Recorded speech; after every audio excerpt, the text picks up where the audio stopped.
따라할까요? 하나님 나라의 행복. 성경 전체의 주제는 예수님이죠.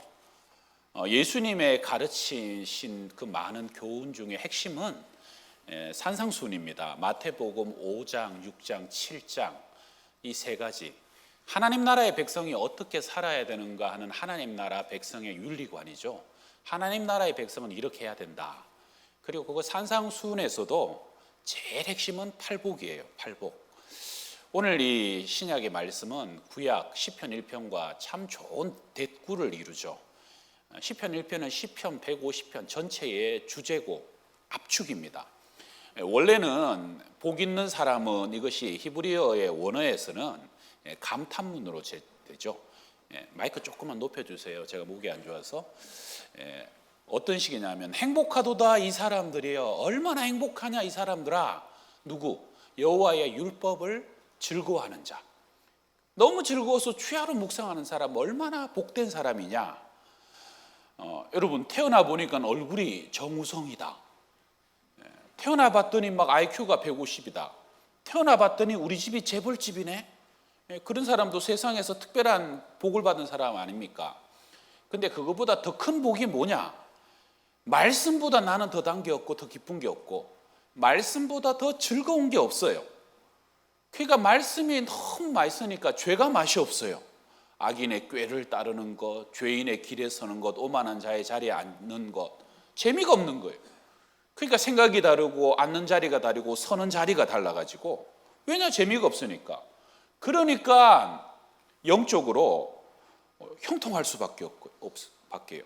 시냇가에 심은 나무처럼 말씀의 뿌리를 내리고 하나님과 연결되어서 날마다 마르지 않는 영적인 양식이 공급되니까 철 따라 열매를 맺고 과실을 맺고 형통한 주님과 동행하는 삶을 살아갈 수밖에 없는 그런 사람들 얼마나 행복한 사람이냐.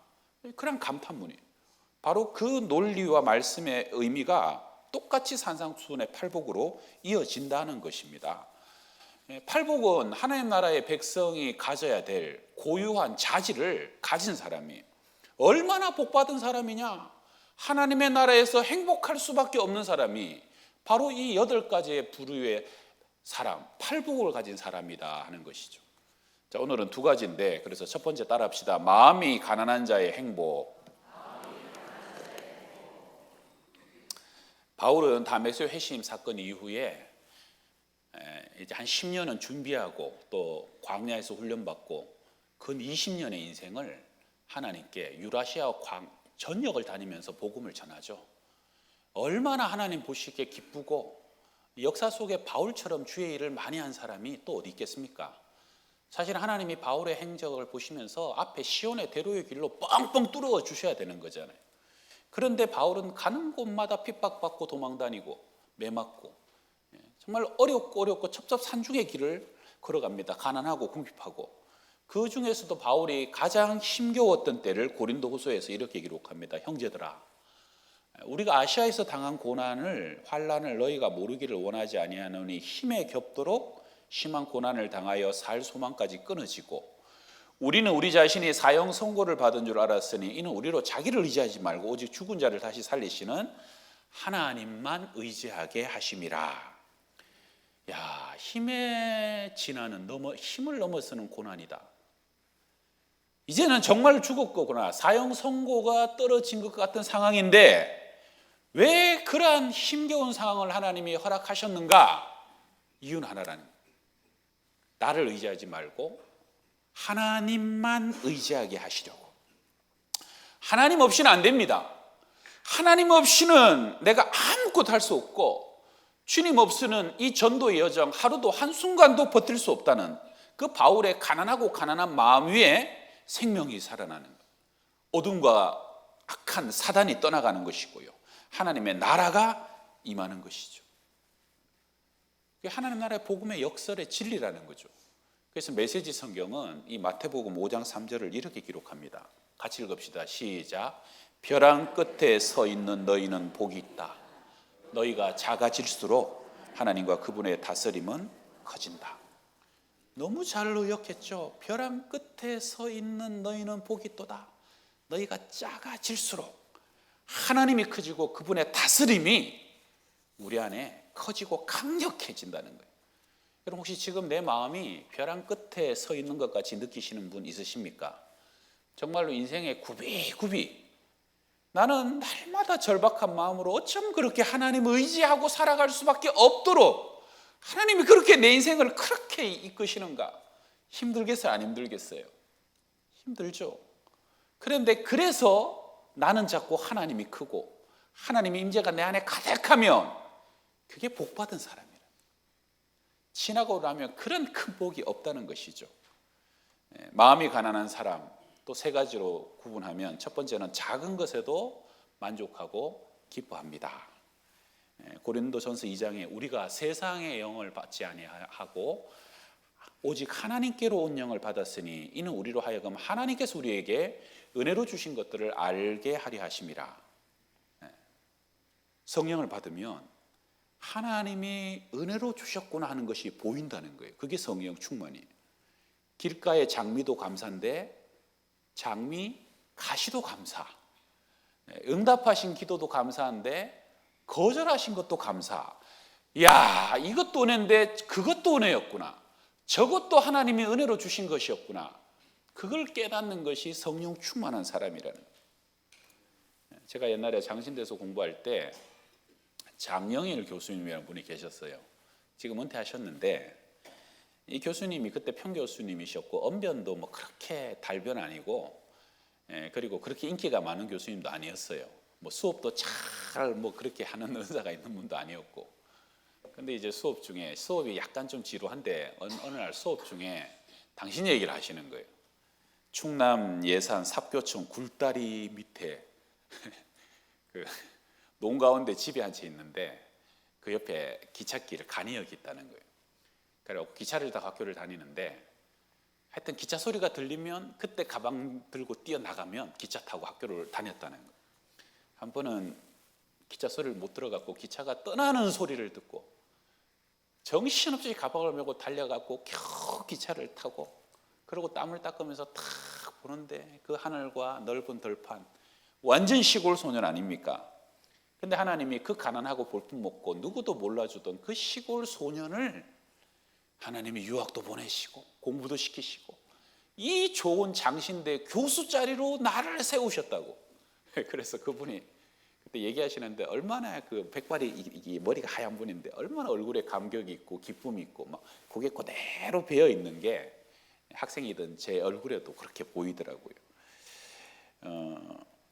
그분은 2009년에 그 장신대 19대 총장까지 지내시고 은퇴를 하셨어요.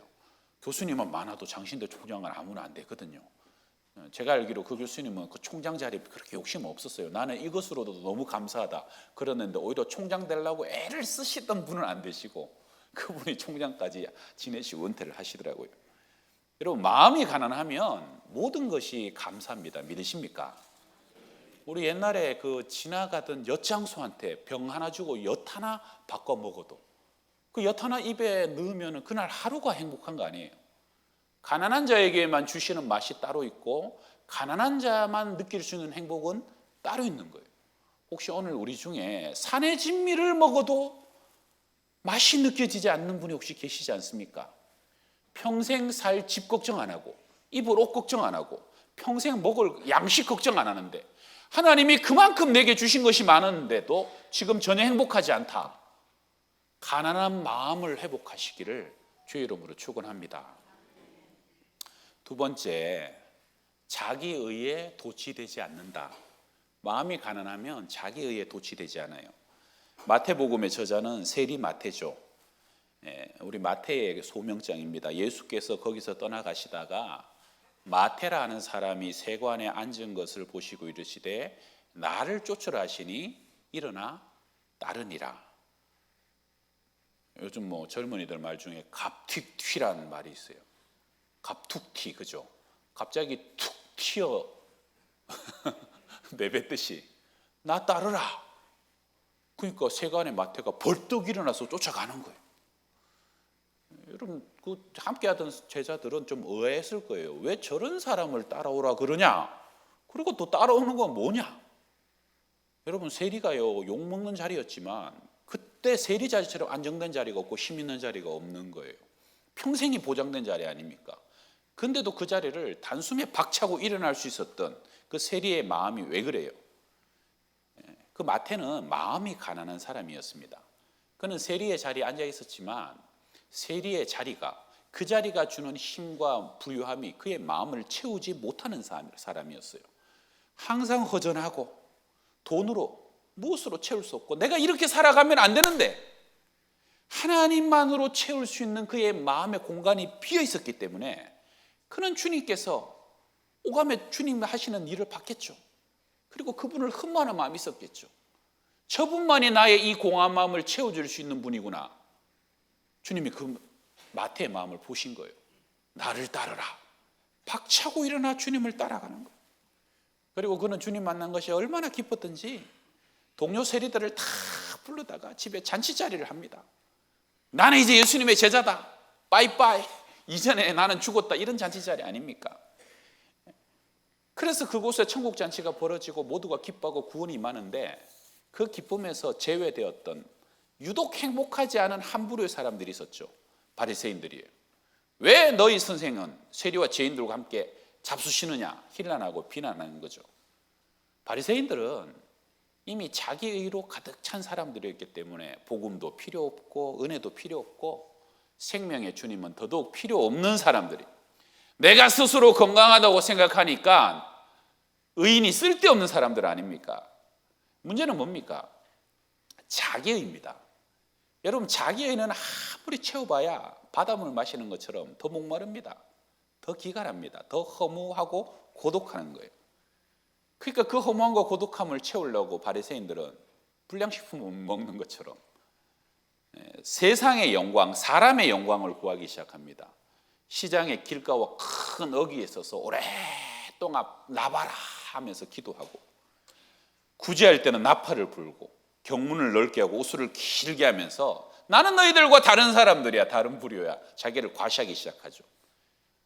어느 순간 하나님 앞에 기도할 때조차도 나는 저 세리와 같지 아니하고 나는 저런 인간들과 같지 아니한 것을 감사하나이다.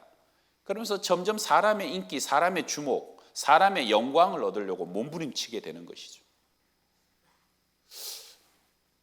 여러분은 신앙생활을 저도 오래 했고 여러분도 더 오래 하신 분들 많은데 우리는 혹시 바리새인과 같이 점점 변질되지 않는가?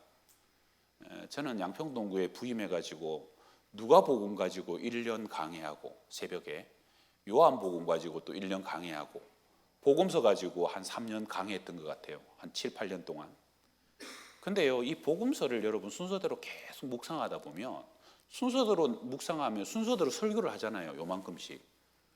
근데 바리새인 얘기가 너무 많이 나와요. 근데 바리새인 얘기가 갖고 설교할 게 그렇게 많지 않아요. 그러니까 또 연구해야 되고 또 묵상해야 되고 이번에는 이 바리새인 갖고 또 무슨 얘기를 할까? 그렇게 계속 바리새인을 묵상하다 보니까 어느 순간 뭘 느꼈냐 하면 제가 그전에는 나는 바리새인과 상관없는 사람이야. 나는 바리새인과 실적으로 다른 사람이야. 그런 정체성이 제 안에 있었어요. 근데 많이 묵상하다 보니까 나도 바리새인이 될 수 있겠구나. 야, 이렇게 하다가 어느 순간 나도 지금도 그렇지만 나이가 들수록 바리새인의 DNA가 내 안에서 툭툭 튀어나올 수 있겠구나. 그런 것을 느꼈어요. 그리고 믿음 생활 한 10년, 20년 하신 분들 옆 사람한테 한번 물어보세요. 나 바리새인 같아요. 물어보라니까요. 지금 다 그러시는 거예요. 아이, 나랑 상관없는데 그거 뭘 물어보라 그러냐. 옆 사람 쳐다봐요. 바리새인 같나? 아닌가? 여러분, 이거 중요한 일입니다. 예수님 시대 바리새인들이 자기들이 바리새인인 거 알았을까요? 자기들이 생명의 주님 메시아 잡아 죽인 사람들인 거 알았을까요? 몰랐어요. 모르고 한 짓이에요. 몰라요. 그러니까 얼마나 나를 돌아봐야 되는지 몰라요. 그럼 내가 바리새인적인 기질이 있냐 없냐? 내 얼굴이 하나님의 거울에 바리새인으로 변해가고 있느냐 안 변해가고 있느냐? 오늘 그것을 분별하는 시금석 하나예요. 가난한 마음이 있습니까? 가난한 마음이 있어요? 나는 졸업했어. 난 다 배웠어. 가질 만큼 가지고 알 만큼 알고 아유, 뭘 그런 걸 또 하라 그러고 막 요대로만 살다가도 천국 충분해.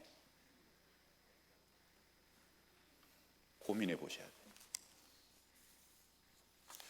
그 다음에 세 번째 한번 따라 합시다. 영적 거성으로 자랄 수 있습니다.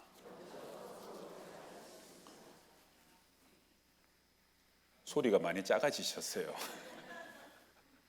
우리 애들 키우다 보면 애들이 한 10-서너 살 되다 보면 밥을 억수로 많이 먹는 때가 있죠. 실컷 먹고 한 2-5시간 지나면 또 배고프다고 또 밥 달라고. 왜 그런 거예요? 키 크려고, 한참 자라려고. 사람이 막 자랄 때는 계속 배가 고픈 거예요. 여러분, 이 영성생활에서도 이 섣부른 영성생활의 큰 적도 섣부른 영적 포만감입니다. 어떤 사람은 얼마나 위대한지요. 세상에 1년에 송구 영신 예배 한 번 드리고 나면 더 이상 예배가 필요 없어요. 충분해요. 그 한 번의 예배로 나는 1년 예배 다 드렸다 이거예요. 어떤 사람은 30년 전에 기도원 가서 은혜 받고 체험 한번 하고 그걸 30년 동안 우려 드시는 분이 계십니다. 시편 70편입니다. 바울의 시예요. 한번 읽어봐요. 시작.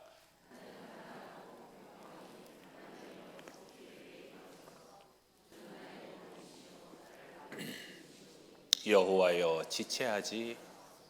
아멘. 다윗의 시입니다. 다윗은 왕이잖아요. 최고의 장수고 부족한 것이 하나도 없는 사람인데, 그러나 다윗은 평생 하나님 앞에 마음만큼은 하나님, 나는 가난하고 궁핍합니다.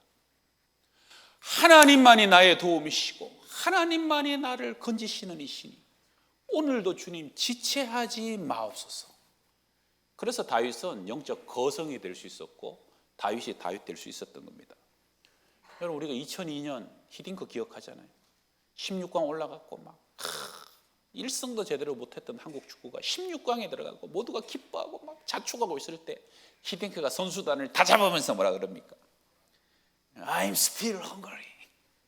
나는 아직도 배가 고프다. 그러니까 4강 대첩을 세운 거 아닙니까? 거성은 다릅니다. 분량이 다르고요. 사모함이 다르고 섣부르게 포만감으로 이만하면 됐다라고 자족하지 않는다는 거예요. 저는 여러분에게 영적 커트라인 인생이 되지 마시라라고 꼭 말씀드리고 싶습니다. 그냥 턱걸이 하듯이 겨우 구원받는 인생. 여러분, 나는 이만하면 구원은 받았을 거야. 구원만 받고 천국만 가면 되지. 그러고 막상 천국 갔더니 너 아니다라고. 너 커트라인도 안 되는 낙제라라고.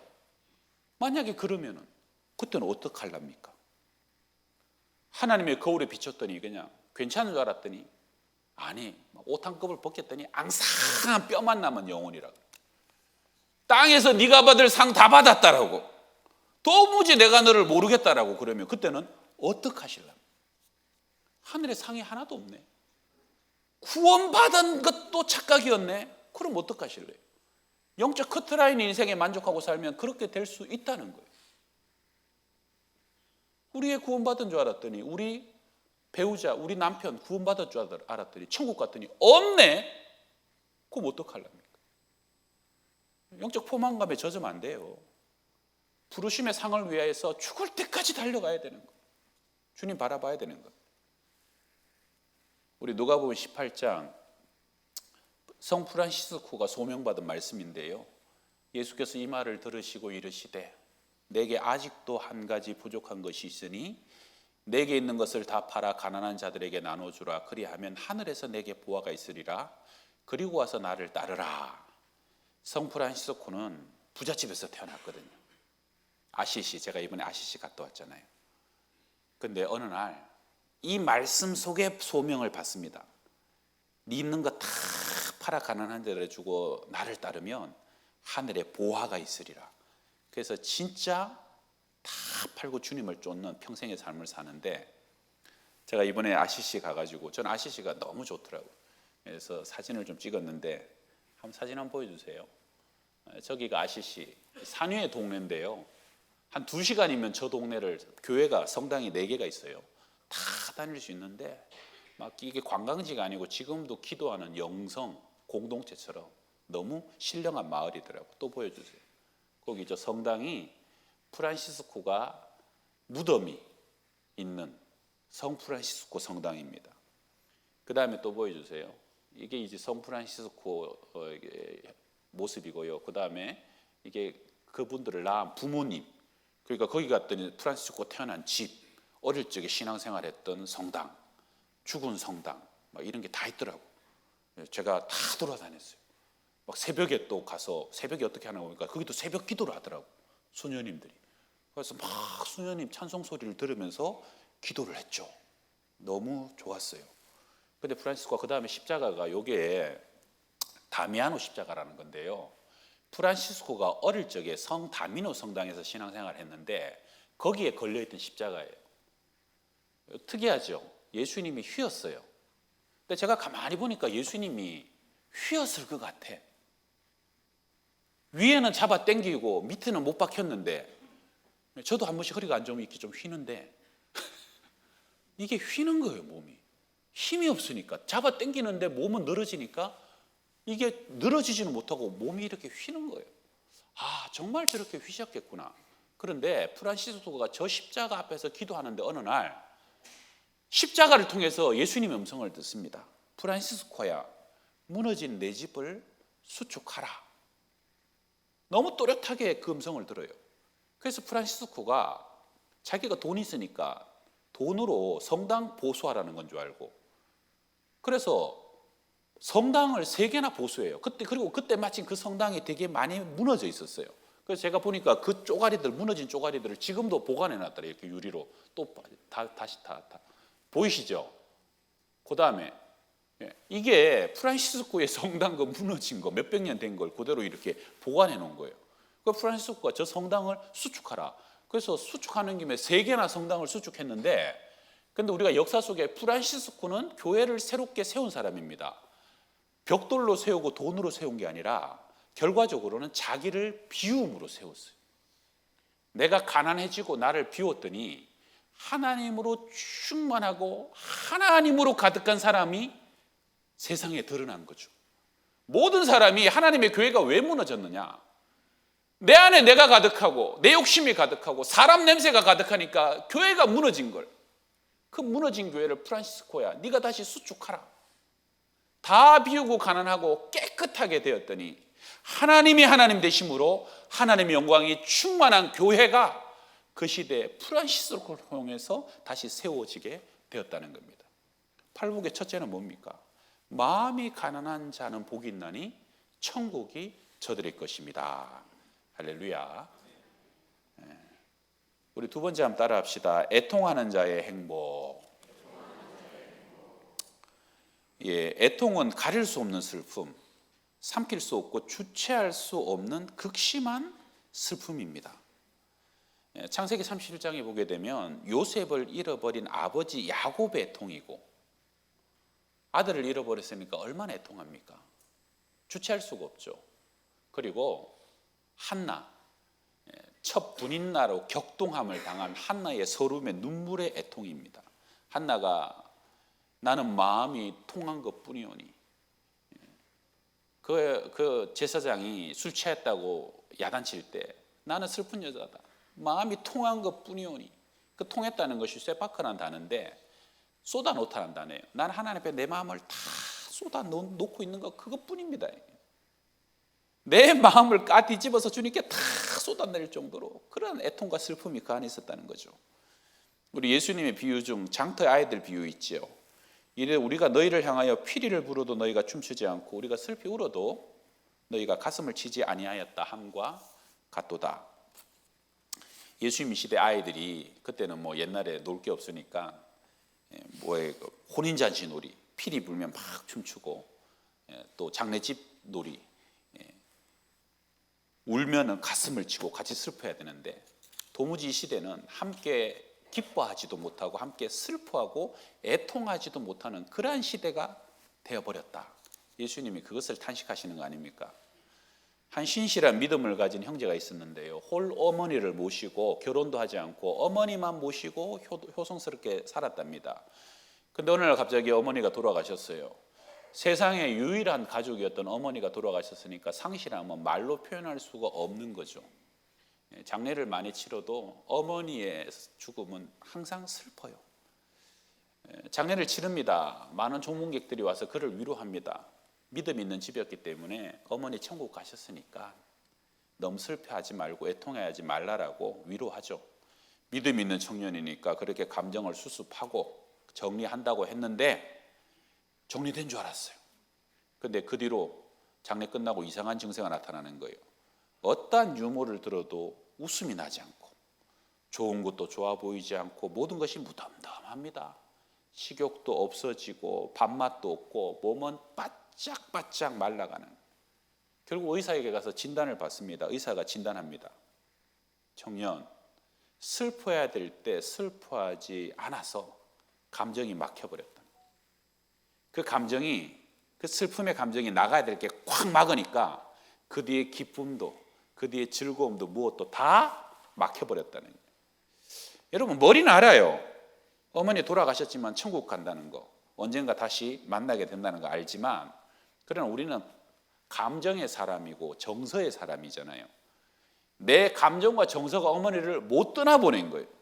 사실은 충분히 슬퍼하고 울면서 어머니와의 추억도 좀 떠나보내고 어머니의 유품들과 기억들도 하나님께 올려보내고 어머니와 함께 하고 싶었던 꿈과 비전도 하나님께 하나하나 다 올려보내야 되는데 눈물이 흘리지 않으니, 슬픔이 흘러가지 않으니 마음이 막혀버린 거예요. 여러분 우리는요, 슬퍼할 만큼 슬퍼하고 애통해야 할 만큼 애통해야 어느 순간 내 마음의 덩어리가 풀어집니다. 그 이후에 다시 웃기도 하고 먹기도 하고 또 충분히 슬퍼해야 세상 속에 들어가서 또 다른 슬픈 사람을 위로할 수 있는 넓은 가슴을 얻게 되는 거예요. 여러분 하나님께서 우리에게 주기 원하시는 위로는 피상적인 위로가 아닙니다. 깊은 위로고 세상에 줄 수 없는 위로예요. 그러려면 정말로 하나님 주시는 슬픔이 있을 때요, 충분히 슬퍼하고 충분히 애통해야 됩니다. 그 속에서 눈물도 아픔도 다 흘려보냈을 때 진정한 행복이 그 다음에 우리를 감싸게 된다는 것이죠. 성도 여러분, 슬픈 일이 있으면 하나님 앞에서 슬퍼하시기 바랍니다. 아프면 아프다고 고백할 수 있길 바라고, 하나님 앞에서 많이 우시면 하나님의 위로와 하나님의 기쁨이 여러분을 덮게 될 것입니다. 그 이후에 세상 속으로 더 깊이 들어가게 되는 것이죠. 여러분 과거 한국 교회는 애통하는 교회였잖아요. 우리 신앙의 선배들은 눈만 감으면 울었습니다. 그래서 주머니는 손수건 들고 다니고요, 작은 수건까지 들고 다녔잖아요. 얼마나 눈물이 많고 콧물이 많고 슬픔과 아픔이 많았는지 울고 울어도. 여러분 옛날 교회는요, 요 장의자에 그 두루마리 휴지 하나씩 올려놓고 막 그랬어요. 너무 우니까 뒤에 가서 휴지 뜯어올 시간이 없어요. 그냥 그거 해서 그냥 그렇게 울어야 되는 거예요. 근데요, 그렇게 울 때는 수많은 사람이 전도되었고, 그렇게 울 때는 치료받았고, 은사가 임했고, 능력이 나타났고, 귀신이 떠나갔고, 그렇게 울 때는 한국 교회가 부흥했습니다. 교회의 바깥에 많은 사람들이 교회로 몰려오고 그 울음이 더 많은 사람을 교회로 이끌어들였던 그 놀라운 역설의 진리잖아요. 이사야 38장에 히스기야가 병들죠. 이사야가 가서 하나님 말씀을 대언합니다. 너는 죽을 것이다. 유언하고 죽음을 준비해라. 그때 히스기야가 얼굴을 벽으로 향하여 대고 하나님께 눈물로 통곡하고 기도하죠. 여호와여 구하오니 내가 주 앞에서 진실과 전심으로 행하며 주의 목전에서 선하게 행한 것을 기억하옵소서 하고 히스기야가 심히 통곡하니 이에 여호와의 말씀이 이사야에게 임하여 이르시되 너는 가서 히스기야에게 이르기를 내 조상 다윗 하나님 여호와께서 이같이 말씀하시기를 내가 내 기도를 들었고 내 눈물을 보았노라.